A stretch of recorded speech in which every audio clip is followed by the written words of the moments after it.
You are sitting on the floor of the playroom. Toys are scattered everywhere. The baby is babbling, your toddler is tugging at your sleeve, and your phone is buzzing on the counter. You are entirely surrounded by noise, touching, and demands. You haven't been physically alone for a single second today. And yet, as you sit there, in the middle of all this chaos, a heavy, sinking feeling settles in your chest.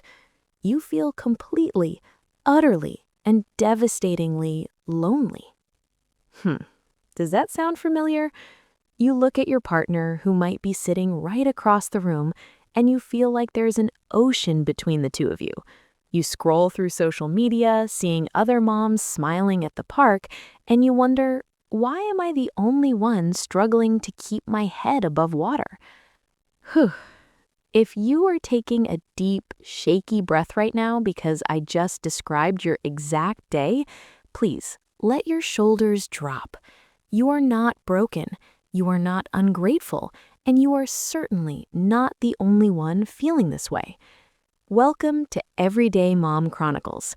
I am so incredibly glad you stepped into our safe space today. Today, we are going to talk about a psychological epidemic. It's something that almost every single mother in modern society experiences, yet we all suffer in absolute silence. We are going to break down the actual research-backed psychology of mom burnout and why modern motherhood is the loneliest job in the world. Let's start by lifting the heavy veil of shame. Society has sold us a massive lie. The lie is that motherhood is supposed to be this instinctual, entirely fulfilling journey that naturally completes you. And if you feel empty or exhausted or lonely, the implication is that you're doing it wrong. But science and evolutionary psychology tell a completely different story. For hundreds of thousands of years, human beings raised children in tribes. We lived in multi-generational communities. When a mother gave birth, she was surrounded by sisters, aunts, grandmothers, and neighbors. The biological expectation of your brain, the way your DNA is literally programmed, is to raise a child with a dozen other adults sharing the load. Now look at your life today. We live in isolated houses, separated by fences. Partners often go back to work just days or weeks after the baby is born. Extended family might live states away. You are attempting to do the biological job of an entire village completely by yourself inside four walls. No wonder you're burning out. You are not failing at motherhood. You are succeeding at doing the impossible, and it's destroying your nervous system in the process. Let's talk about what burnout actually looks like in the brain. There's a clinical term in psychology called allostatic load.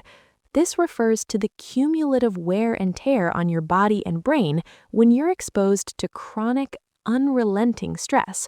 When you are managing a household, keeping a tiny human alive, trying to be a good partner, and maybe even juggling a career, your brain is pumping out cortisol, the stress hormone, all day long. In a normal stress cycle, a threat appears, cortisol spikes, you deal with the threat, and then your body rests and resets. But in motherhood, the cycle never closes. The laundry is never completely done. The baby will always need to eat again. The mental checklist never ends. Your brain never gets the signal that it's safe to power down. Over time, this chronic exposure to cortisol physically alters your brain. It shrinks the hippocampus, which is responsible for memory and learning. This is the biological reality behind the mom brain you joke about. It isn't just you being forgetful, it's your brain under chronic psychological distress. And when your allostatic load becomes too heavy, your brain protects itself by numbing out. This is the core of mom burnout.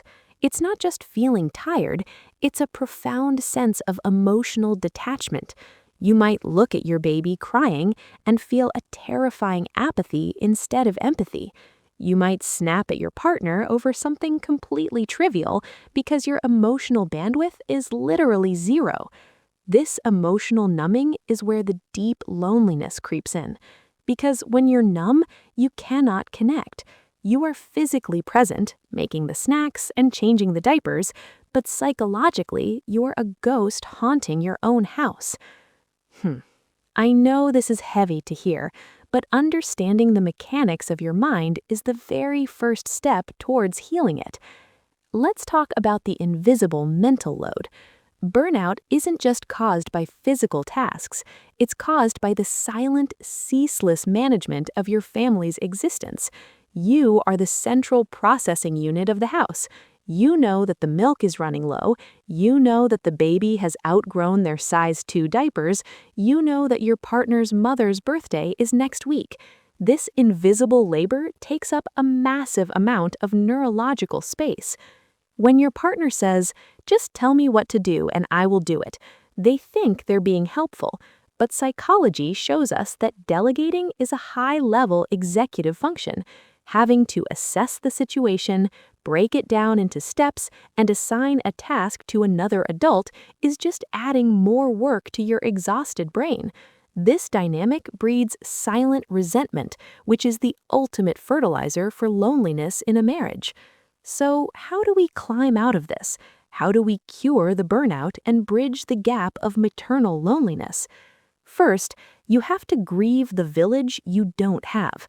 Stop telling yourself that you should be able to handle this all gracefully. Acknowledge that the setup is flawed, not you. When you drop the expectation of perfection, you drop a massive amount of psychological weight. Second, we have to start closing the stress cycles. Your body needs physical proof that it's safe to rest. You can't just sit on the couch and scroll through your phone. That actually keeps your brain stimulated. You need to do something physical to tell your nervous system the danger has passed. Take a warm shower and intentionally focus on the feeling of the water. Do 3 minutes of slow, deep stretching. Step outside and take 10 deep breaths of cold air. These micro moments of somatic release are critical for preventing burnout from turning into severe postpartum depression. Third, we must radically redefine how we ask for help.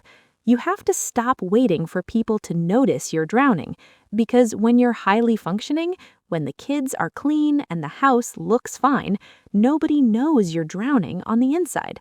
You need to communicate your mental load to your partner using the language of psychology. Sit down in a calm moment and say, "My allostatic load is too high right now. I'm experiencing severe burnout. I need you to completely take over the mental responsibility of dinner time, from planning to grocery shopping to cooking, without me having to manage it." And finally, you have to find your lifeline. Motherhood loneliness is cured by finding women who are willing to take off their masks. You don't need a friend who tells you her baby slept through the night at 2 weeks. You need a friend who texts you at 3 a.m. to say, "I'm losing my mind right now."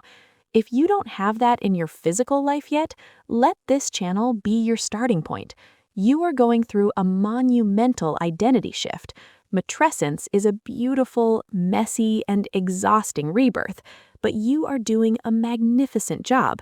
The fact that you care so much, the fact that you carry this heavy load out of love for your family, is proof of your absolute strength. If you felt seen today, if this video validated the heavy things you've been carrying in silence, I want you to leave a comment below. Tell me one thing that's adding to your mental load today. Let's leave our invisible burdens in the comment section and support each other without judgment. Please like this video, because every like tells the algorithm to push this message to another mother who feels like she's drowning in loneliness right now. And if you're ready to stop suffering in silence, if you want a deeply supportive, science-backed community, hit subscribe. We'll walk through the psychology of motherhood together. You are not alone anymore. I'll see you in the next video.